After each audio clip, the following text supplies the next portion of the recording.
হারাম জানিয়াও করে। এর একমাত্র কারণ আমি বক্তার বয়ানে হবে না। আমি বক্তা কেন, মক্কা মদিনার ইমাম কেন, সারা দুনিয়ার আলেম ওলামাও যদি পাও দৈরা দৈরা বয়ান করে কাজ হবে না। কারণ আমার রহমতের নবী যার কোনো গুনাহ নাই, ওই নবীও বয়ান করলেন 13 বছর, তারপরেও নবীর বয়ানে কালেমা পড়ে না। কত বড় বেঈমান! নবীজির বয়ানে কালেমা পড়ে না, কত বড় নিকৃষ্ট বেঈমান! চিন্তা করেন। তা আমগো বক্তাদের তো কোনো কথাই বলা যাবে না, তুলনাই হবে না। নবীর বয়ানে কালেমা পড়ে না, কত বড় নিকৃষ্ট বেঈমান! এর কারণ কি? কিয়ামত পর্যন্ত বয়ান করলেও লাভ হবে না যদি বান্দার মধ্যে আল্লাহর ভয় না আসে। আর কিয়ামত পর্যন্ত মানুষের অন্তরে আল্লাহর ভয় আসবে না যদি মানুষগুলো ওলিয়া উলিয়াদের চোখের নজরে না থাকে।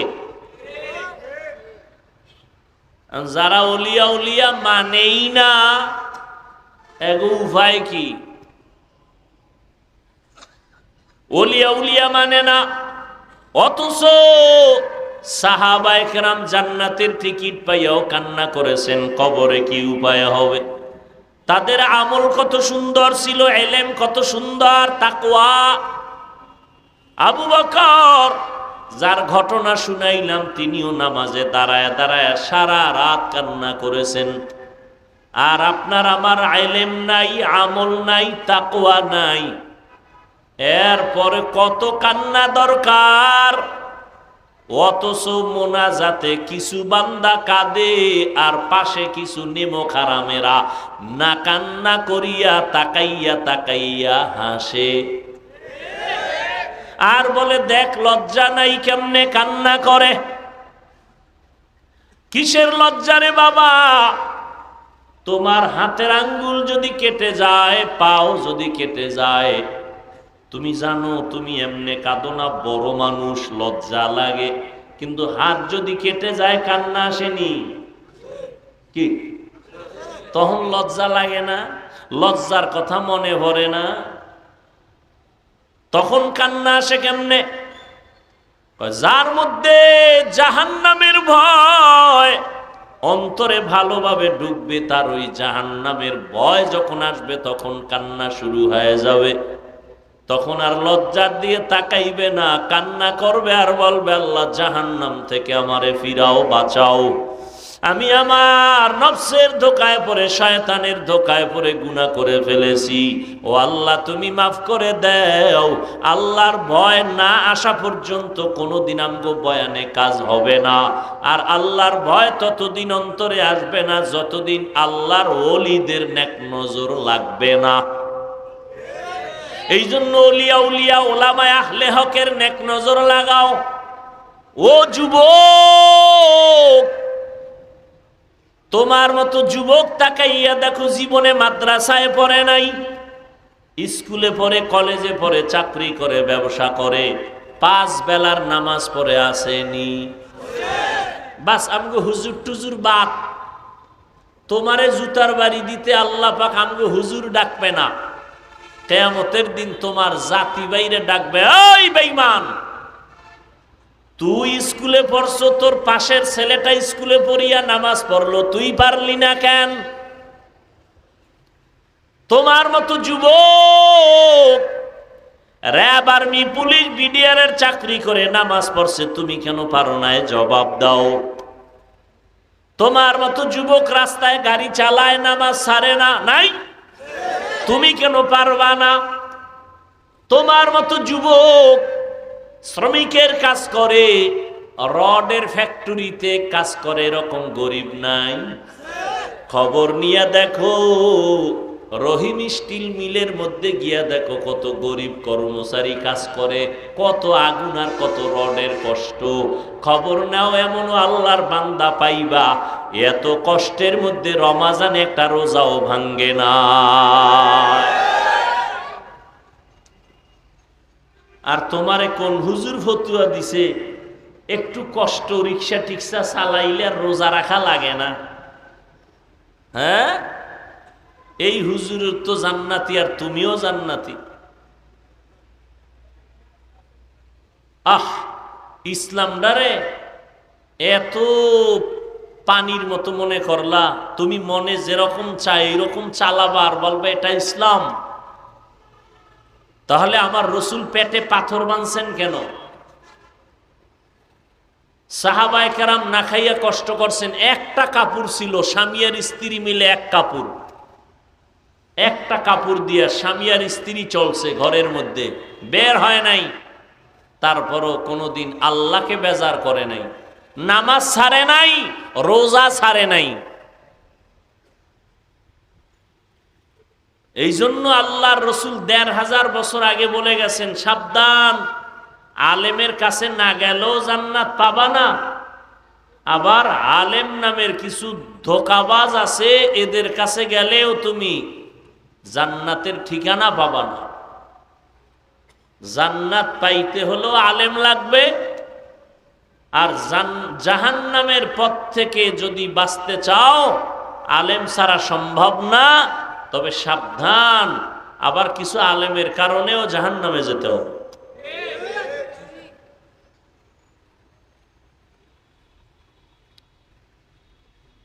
আল্লাহ হেদায়েত দান করুন।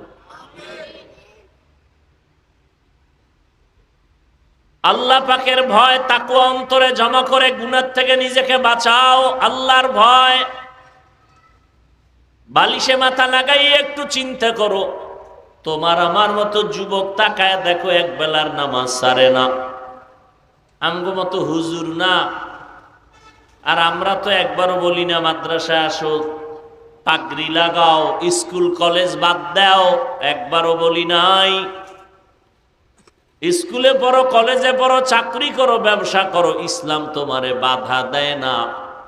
ডাক্তার হও, ইঞ্জিনিয়ার হও, প্রফেসর হও, তবে বেয়াদব হইও না। তোমার ব্যবহারে যেন উলামায়ে কেরাম কষ্ট না পায়, মা বাবা কষ্ট না পায়, মুরব্বীরা কষ্ট না পায়। সুন্দর ব্যবহার দাও, 5 বেলার নামাজ পড়ো, শিক্ষকের সাথে ভালো ব্যবহার করো, বড়দের সাথে ভালো ব্যবহার করো, ছোটদের স্নেহ করো, মায়া করে কথা বলো, মা বাবার দোয়া নিয়ে চলো, ওলামায়ে কেরামের পরামর্শ নিয়ে, নবীর তরিকা মানিয়া চলো। ডাক্তার হলেও তুমি ধন্য, ইঞ্জিনিয়ার হলেও তুমি ধন্য। নবীর মোহাব্বত নিয়ে, মা বাবার দোয়া নিয়ে যদি আলেমদের পরামর্শে চলো, তাহলে তুমি একজন প্রফেসর হইলেও আল্লাহ খুশি। বহু ডাক্তার ঢাকার শহরে আছে, রোগী এত ভিড়, কিন্তু আজান হয়ে গেছে বলে এখন বন্ধ করে দাও নামাজের পরে। নামাজ বাদ দিয়ে কোনো রোগী দেখা হবে না। অতএব তুমি ডাক্তার হও, ইঞ্জিনিয়ার হও, রসুলের আদর্শ মতো চলো, ওলামায়ে কেরামের পরামর্শ মানো, মা বাবার দোয়া নিয়ে চলো। শুরুতেই বলেছিলাম, গুনাহ তো করেই ফেলেছি, গুনাহের বেড়া জালে আটকায় গেছি। বাঁচার একটা উপায় হলো তওবা। অন্তর দিয়া তওবা করো। বড় বড় বড় বড় অপরাধীরাও তো তওবা করে আল্লাহ তাদের মাফ করে দিয়েছেন। তোমার উপরে আমার আল্লাহ খুশি হয়ে যাবেন যদি তওবার মতো তওবা করতে পারো। মনটারে দুর্বল বানাইয়া বিনয়ের সাথে যদি বলতে পারো, হে মালিক, আর নামাজ ছাড়বো না, বেপরদায় চলবো না, মা বাবারে কষ্ট দিব না, স্কুলে পড়ি, কলেজে পড়ি, চাকরি করি, ব্যবসা করি, আর নামাজ ছাড়বো না।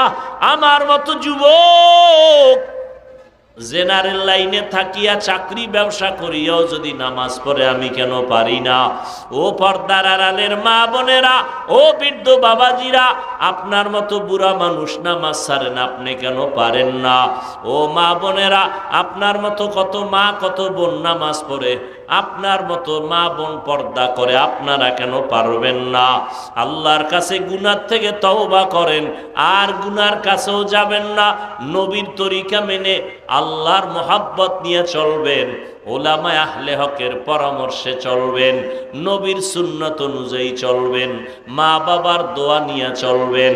কোনোদিন জবান দিয়া কাউকে কষ্ট দিবেন না, কোনোদিন নজর দিয়া কারো বিরুদ্ধে যাবেন না।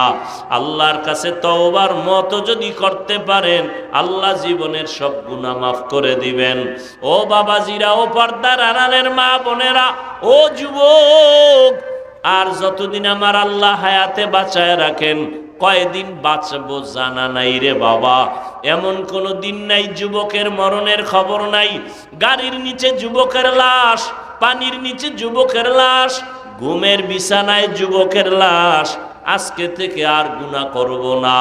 তওবা করার মতো যদি কারো নিয়ত হয়, দুটো হাত আমার আল্লাহকে দেখায় দেই। আয় আল্লাহ, হাত কবুল করে নেন, তওবা কবুল করে নেন। তওবার উপরে মজবুত হইয়া চলার মতো তৌফিক দান করেন, আমিন। আলহামদুলিল্লাহি রাব্বিল আলামিন, ওয়াসসালাতু ওয়াসসালামু আলা সাইয়্যিদ। প্রচার চালায় আলেমদেরকে ছোট করার জন্য, আল্লাহ ওদের হেদায়েত দান করেন। আমি আপনাদের সামনে সংক্ষিপ্ত কিছু কথা বলার নিয়তে কোরআনে হাকিমের এক আয়াতে কারিমা, রসুলের হাদিস থেকে একটি হাদিসের অংশ পড়েছে। ইখলাস রুহানিয়াতের সমন্বয়, সহি নিয়তে, সহি তরিকায়, সহি কিছু কথা বলার মতো, আপনাদেরকে শুনবার মতো দয়াময় আল্লাহ তৌফিক দান করেন। ইয়া আইয়ুহাল্লাযীনা আমানুত্তাকুল্লাহ, ও জগতের মুমিন, তোমরা আল্লাহকে ভয় করো তথা তাকওয়া অর্জন করো। অকুনু মা'আস সাদিকিন, এবং আল্লাহর প্রিয় বান্দা যারা সত্যবাদী, এদের বন্ধু হয়ে থাকো। নবীজি বলেন, লা তাআতা লি মাখলুকিন ফি মাসিয়াতিল খালিক।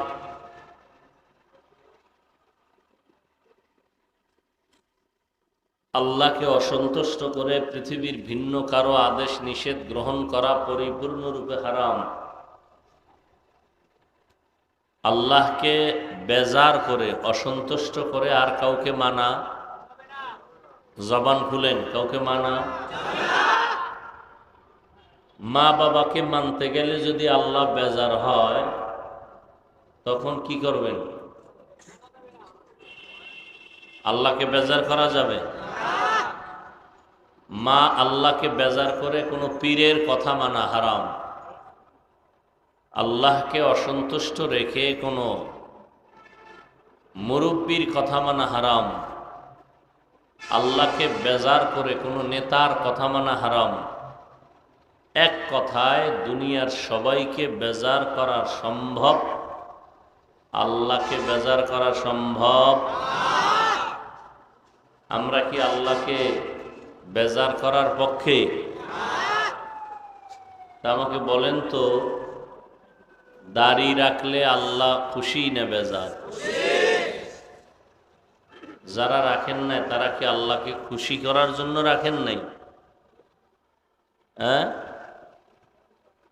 দাড়ি রাখলে আল্লাহ খুশি, আপনার স্ত্রী বেজার।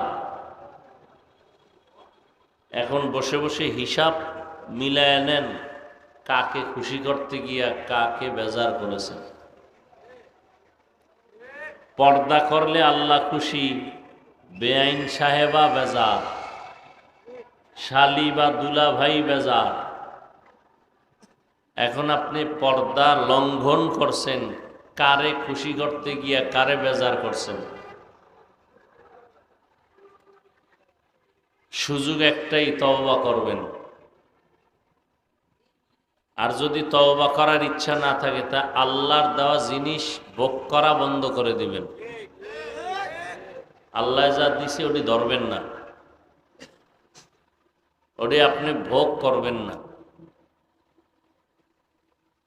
আল্লাহ তো হাত দিছে, চক্ষু, কর্ণ, নাসিকা সব দিছে।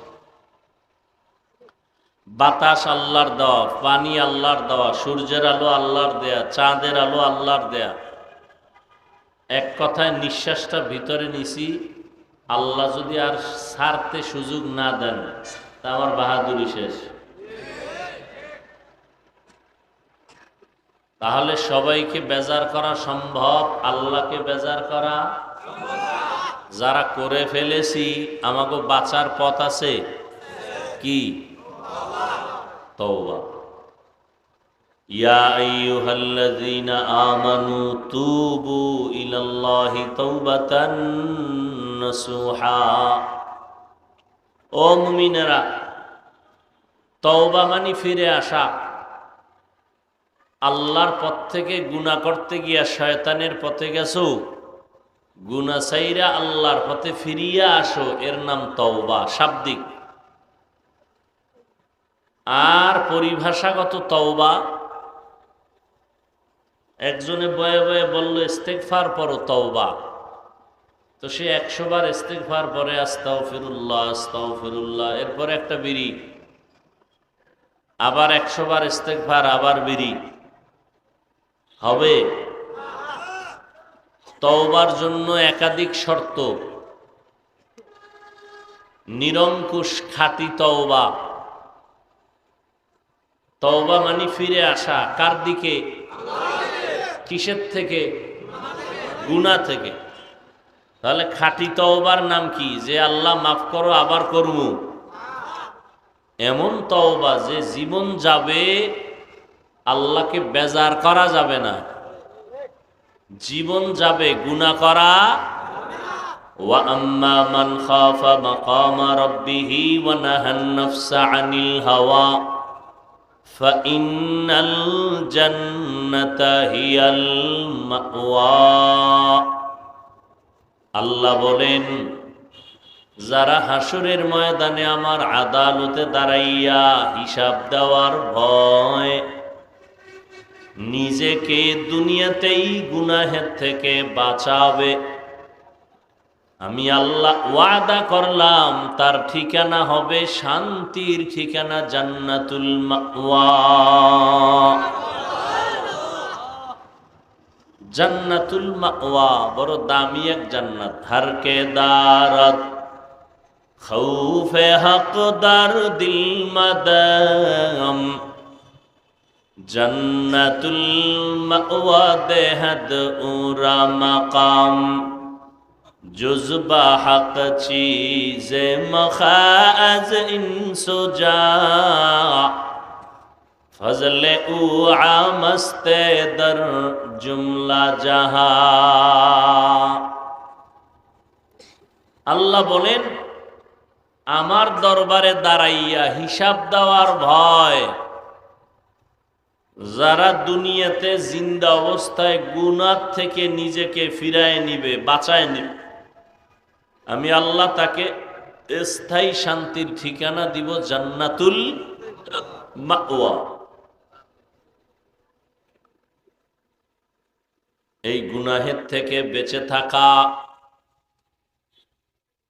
গুনাহ হওয়া, ভুল হওয়া অতটা মারাত্মক না, স্বীকার না করা যতটুকু মারাত্মক। খেয়াল করেন নাই? গুনাহ হয়ে যাওয়া, ভুল হওয়া, আর একটা হলো গুনাহ করা বা ভুল করা, দুটোটা এক। একটা হয়ে গেছে আর একটা করলাম। গুনাহ হইয়া যাওয়াটা অপরাধ না, কিন্তু স্বীকার না করা অপরাধ। গুনাহ হওয়ার তুলনায় করা আরো অপরাধ। গুনাহ হয়ে যায় অনিচ্ছায়, করে ইচ্ছায়।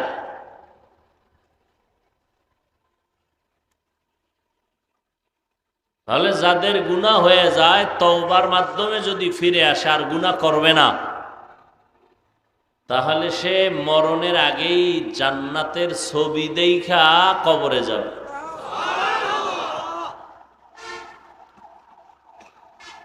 এই গুনাহ থেকে নিজেকে বাঁচাইয়া রাখা অনেক বড় এক দামি সম্পদ।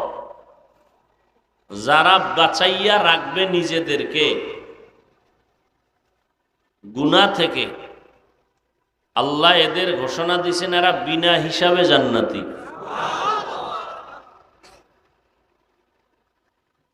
তাহলে গুনাহ থেকে বেঁচে থাকো, গুনাহের থেকে নিজেরে বাঁচাও, আহালকে বাঁচাও। ইয়া আইয়ুহাল্লাযীনা আমানু কু আনফুসাকুম ওয়া আহলিকুম নারা ওয়াকুদুহান নাসু ওয়াল হিজারা আলাইহা মালাইকাতুন গিলাযুন শিদাদুন লা ইয়াসুনাল্লাহা মা আমারাহুম ওয়া ইয়াফআলুনা মা ইউমারুন।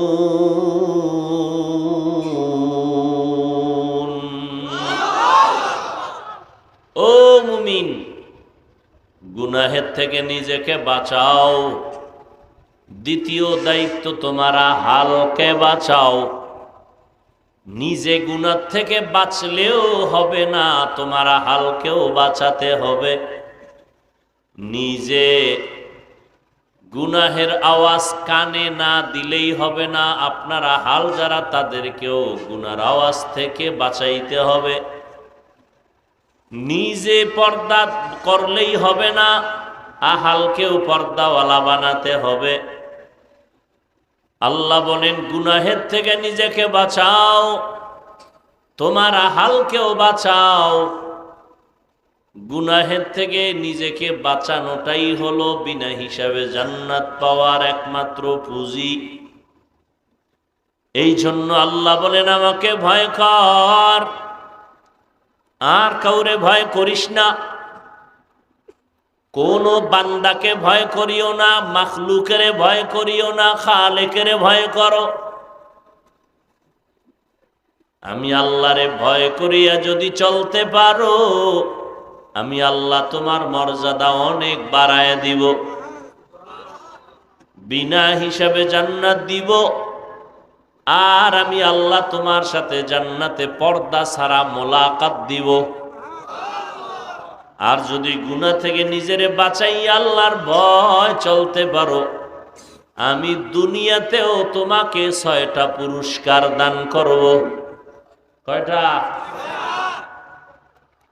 এই গুনাহের থেকে বেঁচে থাকার নাম তাকওয়া, আল্লাহর ভয়। বেশি বেশি নামাজের নাম তাকওয়া না, বেশি বেশি রোজা রাখার নাম শুধু তাকওয়া না, বেশি বেশি তেলাওয়াত করার নাম তাকওয়া না, বেশি বেশি জিকির করার নাম এটা শুধু তাকওয়া না, বরং গুনাহ থেকে বেঁচে থাকার নাম হলো তাকওয়া। আমরা তো অনেকে মনে করি বেশি বেশি ইবাদত করার নাম তাকওয়া, না, গুনাহ থেকে নিজেকে বাঁচাইয়া রাখার নাম তাকওয়া। তাকওয়া মানে আল্লাহর ভয়, ভয়টা থাকে অন্তরে। রহমতের নবী বলেন আত-তাকওয়া হাহুনা, তাকওয়া হাহুনা, আত-তাকওয়া হাহুনা। আল্লাহর ভয় অন্তরে জমা করো, এটা অন্তরে থাকার জিনিস। আল্লাহর ভয় যার অন্তরে থাকবে, ওই বান্দা জীবন গেলেও কখনো আল্লাহর অবাধ্য হবে না। আল্লাহর ভয় পয়গম্বরের সাহাবী আবু বকর সিদ্দিক রাদিয়াল্লাহু তাআলা আন, আল্লাহর ভয়। নবীজি দুনিয়াতে নাই, খেলাফতের দায়িত্বে হযরত আবু বকর বসলেন। অর্থ মন্ত্রণালয় থেকে তার মাসে বেতন নেওয়া, বেতন নিয়ে যান, তিনিও নিয়ে সংসার চালান। একদিন তার আপন স্ত্রী বললেন, ও স্বামী আমার, খলিফাতুল মুসলিমিন, আমার মিষ্টি খাইতে মনে চায়। কি? স্ত্রী কয়, দ্বিতীয় খলিফা জান্নাতি সাহাবী আবু বকর রাদিয়াল্লাহু। আবু বকর বলেন, আমার কাছে মিষ্টি খাওয়ানোর মতো আলাদা টাকা নাই। রাষ্ট্রপ্রধান, রাষ্ট্রপ্রধান, স্ত্রীকে মিষ্টি খাওয়াবে, সে টাকা নাই আলাদা, এর নাম তাকওয়া। রাজনীতি কি রহমতের নবী শিখায় গেছেন হাতে কলমে দুনিয়ার মানুষকে। নীতির মধ্যে শ্রেষ্ঠ নীতির নাম রাজনীতি, আর নিকৃষ্ট নীতির নাম দুর্নীতি। রাজনীতি করে হয় রাজা, আর দুর্নীতি আর পেট নীতি করে হয় জালেম। রহমতের নবী কেমন রাজা? বেঈমানেরাও সম্মানের সাথে নাম নেয়, ঠিক নি? মুসলমান তো আছেই। অর্থ মন্ত্রণালয়ের থেকে বেতন নেওয়া হয়, গোটা দেশের এখন দায়িত্বে আছেন আবু বকর। বাইরের কেউ বলে নাই, নিজের আপন স্ত্রী কয় মিষ্টি খাবো, বলে আলাদা টাকা নাই, বেতন ছাড়া। কয়েক মাস পর স্ত্রী কিছু আলাদা টাকা জমাইয়া আবু বকরকে দিয়া বলেন, ও স্বামী আমার, আলাদা কিছু টাকা জমাইয়া রাখলাম, এ দিয়ে মিষ্টি আমাকে কিনে দেন। আসলে স্ত্রীও মিষ্টি খাওয়ার কোনো লোভ নাই। একটু চিন্তা করে দেখেন রহমতের নবীর হাতে গড়া ছাত্রটা কেমন। যখন কিছু আলাদা টাকা জমাইয়া স্বামীকে বলে, এই টাকা জমাইছি, এইবার আমারে মিষ্টি খাওয়ান। আবু বকর সিদ্দিক রাদিয়াল্লাহু আনহু বলেন, তাহলে বুঝা গেল এই টাকা কই পাইছো? কি এই টাকা? একজন স্বামী যদি স্ত্রীকে জিগায়, তোমারে কাপড় দিছি একটা, আর একটা এলো কইতন, কই পাইছো কাপড়, কই পাইছো তরকারি, কই পাইছো খানা, কই পাইছো টাকা, কই পাইছো মোবাইল? আর স্ত্রী যদি স্বামীকে জিগায়, বেতন 22,000, 23,000 কেন, 1,000 বেশি কোথার থেকে পাইলা? সংসার জান্নাতের বাগান হয়ে যেত। কেউ জিগায়? জিজ্ঞানের সুযোগ আছে? কেউ জিজ্ঞাসা করলে সেখানে সংসার ভেঙ্গে যাওয়ার কায়দা হয়ে যায়। যে আমি কই পাই না পাই, তুমি জিগাবার কে? আমাকে জিগাইবে আমার গার্লফ্রেন্ড, আমার বয়ফ্রেন্ড জিগাইবার অধিকার আছে, তুমি স্বামী আমাকে জিগাবার অধিকার নাই, যেহেতু আমি বেশ্যা তাসলিমার খালাতো বোন।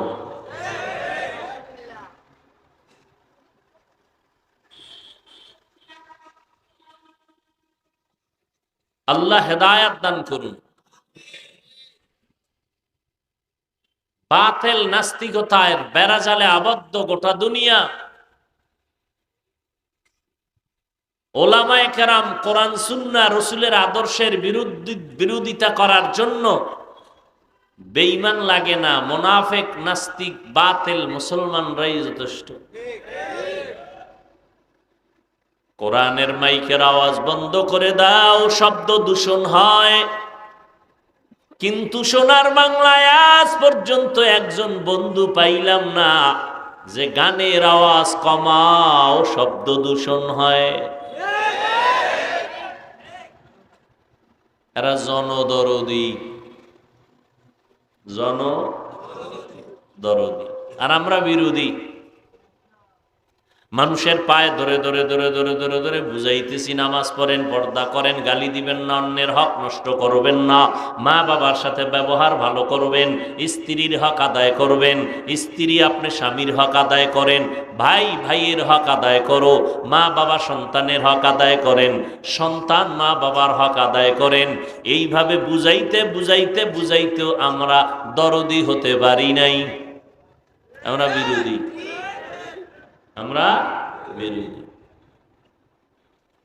আবু বকর জিজ্ঞাসা করলেন, এই টাকা কই পেয়েছো? স্ত্রী বলে আপনার পাওনা বেতন থেকে আমি অল্প অল্প বাড়াইয়া রাইখা জমা করছি। আবু বকর জবাব দেন, তাহলে বোঝা গেল আমার বেতনের মধ্যে এই টাকাগুলো লাগে না সংসার চালাইতে, এই টাকা না হইলেও আমার সংসার চলে, অতএব আগামী মাস থেকে আমি বেতন থেকে এই টাকা কম নিব। তাকওয়া हर के दारत खौफे हक दर दिल मदम जन्नतुल मअवा देहद उरा मकाम जुज़्बा हक चीज़े मखाज इंसुजा फजले उआ मस्ते दर जुमला जहा। আল্লাহ বলেন আমাকে ভয় কর। ভয় করার মানে হলো তাকওয়া। যিনি আল্লাহকে ভয় করবেন তার নাম মুত্তাকি। বেশি বেশি জিকির করা, তেলাওয়াত করা, নামাজ পড়ার নাম তাকওয়া না। গুনাহ থেকে নিজেকে বাঁচাইয়া রাখার নাম হলো আল্লাহর ভয়, তাকওয়া। আর এই আল্লাহর ভয় নিয়ে যারা গুনাহ থেকে নিজেকে বাঁচায় রাখবে তারা দুনিয়ায়ও বাদশাহ, আখিরাতেও বাদশাহ। আমরা যে একটা চেয়ারে বইছি, চেয়ারম্যানের চেয়ার, কি কথা বললেন না কেন? চেয়ারম্যানের, আমরা কি চেয়ারম্যান নি? আমরা যে চেয়ারে বইছি, চেয়ারম্যানের চেয়ারের মেয়াদ আছে না নাই? আছে না? এমপি সাহেবের চেয়ারের মেয়াদ আসেনি, মন্ত্রী মহোদয়ের চেয়ারের মেয়াদ আসেনি। কিন্তু আমার মাওলার ভয় নিয়ে যারা গুনাহ ছেড়ে চলবে তাদের চেয়ারের কোনো মেয়াদ নাই। এরা মুকুট, এরা মুকুটহীন সম্রাট। আল্লাহ সম্মান দিছেন, কথা ঠিক না? খুব কঠিন কথা, খুব কঠিন। আদাব কি বলে একটা কথা, শুকাইয়া গেল তার। কোরআনওয়ালারা এখানে যেমন, মাটিতে তেমন, উপরে তেমন, কবরে যাওয়ার পরও তেমন। কি হাটহাজারীর হযরত জুনায়েদ বাবুনগরী রহমাতুল্লাহ আলাই, হাফিজি হুজুর রহমাতুল্লাহ আলাই, পীরজি হুজুর রহমাতুল্লাহ আলাই, শামসুল হক ফরিদপুরি রহমাতুল্লাহ আলাই, শেখুল হাদিস আল্লামা আজিজুল হক রহমাতুল্লাহ আলাই, বাইতুল মুকাররমের খতিব ওবায়দুল হক রহমাতুল্লাহ আলাই, মুফতি ফজলুল হক আমিনী রহমাতুল্লাহ আলাই। এইভাবে হাজারো আল্লাহর বান্দা, চরমনের সৈয়দ ফজলুল করিম রহমাতুল্লাহ আলাই, উজানির কারি ইব্রাহিম রহমাতুল্লাহ আলাই, দুনিয়াতেও তাদের সুনাম, বিদেশেও তাদের সুনাম, জমিনের উপরও তাদের সম্মান। যেমন উপরেও সম্মান, আর উপরে তেমন সম্মান। মাটির মধ্যে চলে গেছে, এর পরেও তাদের সম্মান কমে নাই।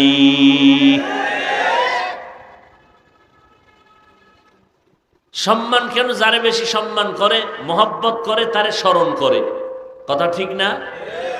হাটহাজারীর হুজুর সহ বড় বড় আল্লাহওয়ালা যারা গেছেন, আমরা তাদের স্মরণ করি, দোয়া করি, হাজার লাখো মানুষ। তাহলে এটা কোরআনওয়ালা, তাকওয়াওয়ালা, দুনিয়াতেও বাদশাহ, আখিরাতেও বাদশাহ। এদেরকে অন্ধকারে থাকলেও যেমন, বাহিরে আসলেও, এরা ঘুমাইয়া থাকলেও সম্মান কমে না। এরা মুক্তাদির কাতারে থাকলেও সম্মান, ইমামতির কাতারেও থাকলে সম্মান। আল্লাহ পাকে সম্মান দান করেছেন, এই চেয়ারের কোনো মেয়াদ নাই। ওলামায়ে কেরামের চেয়ারের কোনো আছে কোনো মেয়াদ? 5 বছর, 10 বছর, কয় হায়াত যতদিন মেয়াদ ততদিন, ঠিক নেই? স্বার্থে লাগলে একটু একটু গালি দেয়, কিন্তু আবার সামনে গেলে দোয়া চায়। কি বৃষ্টি নাই, সূর্যের গরম, দোয়া কারা করে? কারা করে? উলামায়ে কেরাম দোয়া করেন। আল্লাহ বলেন যারা তাকওয়ার উপরে চলবে তাদের মর্যাদা দুনিয়াতেও থাকবে, আখিরাতেও থাকবে, মরার আগেও থাকবে, মরার পরেও থাকবে। এরে নবীর উম্মতের দল, রহমতের নবী আমার ১৫০০ বছর হয়ে গেল জমিন থেকে মদিনাতুল মুনাওয়ারা রওজা মোবারকে আছেন। আজ তারা আওলাদ পরিচয় দিয়া জমিনের মধ্যে যারা আছেন তাদের সম্মান সবার উপরে, ঠিক নেই? এই জন্য আল্লাহ বারবার বলেন তাকওয়া অর্জন করে, তাকওয়া অর্জন করো, তাকওয়া। আর এই তাকওয়া কেমনে অর্জন করবা? একমাত্র কুনু মা'আস সাদিকিন, আল্লাহর প্রিয় বান্দা যারা জমিনে থাকবে তাদের বন্ধু হইয়া থাকো। আল্লাহওয়ালাদের বন্ধু থাকবা কতক্ষণ? অন্তরে তাকওয়া আসবে না যতক্ষণ। তাকওয়া আসলো না আসলো না তা বুঝবো কি করে? বলে যদি দেখো গুনার আকর্ষণ কমতেছে, নেক আমলের আকর্ষণ বাড়তেছে, বুঝবা অন্তরে তাকওয়া আসতেছে। আর যদি দেখা যায় নামাজের মুসাল্লায় দাঁড়াইয়াও দোকানের চিন্তা, বাড়ির চিন্তা, গাড়ির চিন্তা, দুনিয়া দুনিয়া, বুঝা গেল নামাজের মধ্যেও দুনিয়া, তোমার অন্তরে আল্লাহর ভয় নাই। নামাজে দাঁড়াইয়াও কারে ধরবে, কারে মারবে, কারে খাইবে, এই চিন্তা করে নামাজে। জুলুম অত্যাচার প্রতিনিয়ত করে, এর অন্তরে মোটেও তাকওয়া নাই। আর এই তাকওয়া ততদিন পর্যন্ত অন্তরে আসবে না যতদিন পর্যন্ত খাঁটি আল্লাহওয়ালাদের নেক নজর লাগবে না।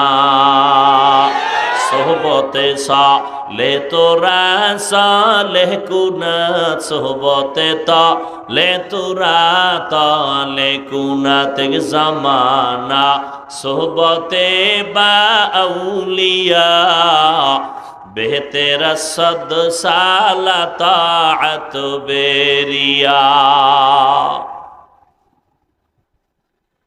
ও আল্লাহর বান্দারা, 12টা মাস মুসলমানের এত বয়ান, 12 মাস না ঘুম, না খানা, না দিন, না নাত, সকাল না দুপুর বয়ান আর বয়ান চলে। পীর সাহেবদের বয়ান, দাওয়াত ও তাবলীগের বয়ান, আমাদের বক্তাদের বয়ান, জুমার দিন খতিব সাহেবদের বয়ান, সবাই পাও ধরে ধরে বয়ান করে। নামাজ পড়ো, রোজা রাখো, পর্দা করো, হালাল খাও, মা বাবার দোয়া নিয়ে চলো। এরপরেও দেখা যায় আমল নামা শূন্য। এখানে এত মানুষ হাজির হয়েছে, এমন আল্লাহর বান্দা আজকে ফজর ভরে নাই, জোহর ভরে নাই, আসর ভরে নাই, মাগরিব পড়ে নাই, এশার নামাজও ভরে নাই, এখানে একজনও নাই। এরে আল্লাহর গোলাম, তোমার কবরে তুমি যাইবারে যুবক, আমার কবরে আমি যাব রে বাবা। তোমার কবরের প্রশ্নের জবাব তুমি দিবা, আমার কবরের প্রশ্নের জবাব আমি দিব। তবে এটুকু জেনে নাও, আমাকে যেই প্রশ্ন করা হবে যুবক, তোমাকে সে একই প্রশ্ন করা হবে। পীর সাহেবের প্রশ্ন, মুরিদের প্রশ্ন, ডাক্তার, ইঞ্জিনিয়ার, রোগী, ইমাম, মুক্তাদি, আলেম, গায়রে আলেম, ধনী গরিব, সবার প্রশ্ন তিনটা, সব এক। আল্লাহর নিয়মটা কি? দুনিয়াতে ক্লাস 1, ক্লাস 2, 3, 4, 5 ক্লাস আলাদা, প্রশ্নের আলাদা। এক প্রশ্ন 1, 2, 3 কে করে।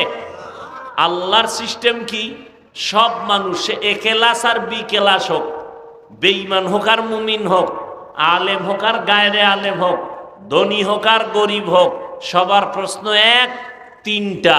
তাও আবার প্রশ্ন ফাঁস করিয়ে দিছে। দুনিয়াতে পরীক্ষার আগে প্রশ্ন ফাঁস করে, ফাঁস করলে নিয়ন্ত্রণে যারা থাকে ওদের চাকরি শেষ। আর আল্লাহর নিয়ম কি? প্রশ্নপত্র ফাঁস করার জন্য যুগে যুগে নবী পাঠাইছেন। এগো মুখস্থ করায় দেন, বুঝায় দেন। কবরের প্রশ্ন তিনটা: রবের পরিচয় দাও, ধর্মের পরিচয় দাও, রহমতের নবীর পরিচয় দাও। হাজারো লাখো আলেমরা বয়ান করে এই তিনটা প্রশ্ন মুখস্থ করায়।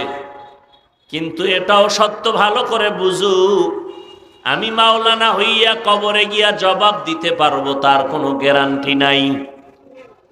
গ্যারান্টি আছে? আপনি পারবেন না এটাও বলা যাবে না।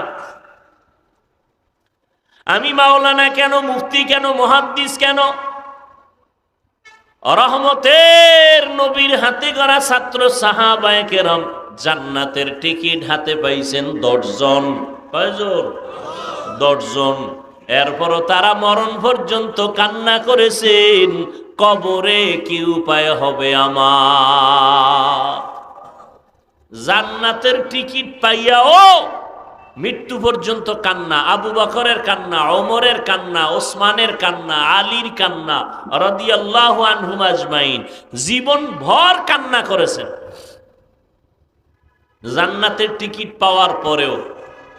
আর আমরা জান্নাতের টিকিট পাইছি, ঘুমের ঘরে জান্নাতের টিকিট পাই নাই। নামাজ নাই, রোজা নাই, পর্দা নাই। আবার যারা নামাজ পড়ে রুকু ঠিক নাই, সেজদা ঠিক নাই, তেলাওয়াত ঠিক নাই। নামাজ পড়িয়া মসজিদের বাইরে গিয়া টুপি মাথায় থাকে না, জবানে বিড়ি উঠাইয়া দেয়, মুখে বিড়ি টানে, জবানে গালি দেয়, দোকানে বয়া মাপে ভেজাল করে, কাস্টমারের মিথ্যা কসম খায়। নামাজি, নামাজি মুসল্লি আছে না নাই? এই মুসল্লির আল্লাহ পাক সুন্দর কথা বলছে। এই মুসল্লি কেমন মুসল্লি? আরাআইতাল্লাযী ইউকাযযিবু বিদ্দীন ফাযালিকাল্লাযী ইয়াদউল ইয়াতীম ওয়া লা ইয়াহুদ্দু আলা তাআমিল মিসকিন ফাওয়াইলুল লিল মুসাল্লিন। দেখছেন নি? নামাজ জান্নাতের চাবি। নামাজ মানুষকে পাপ থেকে ফিরাইয়া জান্নাতে নিয়ে যাবে। আর আল্লাহ এই সূরায় কয়, যারা কিছু নামাজি আছে মুসল্লি, বলে এগো পরিণাম কি? ওয়াইল নামক জাহান্নাম। ওয়াইল, ফাওয়াইলুন লিল মুসল্লি, মুসল্লির জন্য ওয়াইল নামক জাহান্নাম, নিকৃষ্ট স্তর ওয়াইল নামক জাহান্নাম মুসল্লিদের জন্য। কোন মুসল্লি? যে নামাজ পড়ে মুসাল্লায়, মুসাল্লার বাইরে গিয়া মিথ্যা কসম খায়, মানুষের ধোঁকা দেয়, সুদের টাকায় কারবার করে। পৃথিবীতে আল্লাহ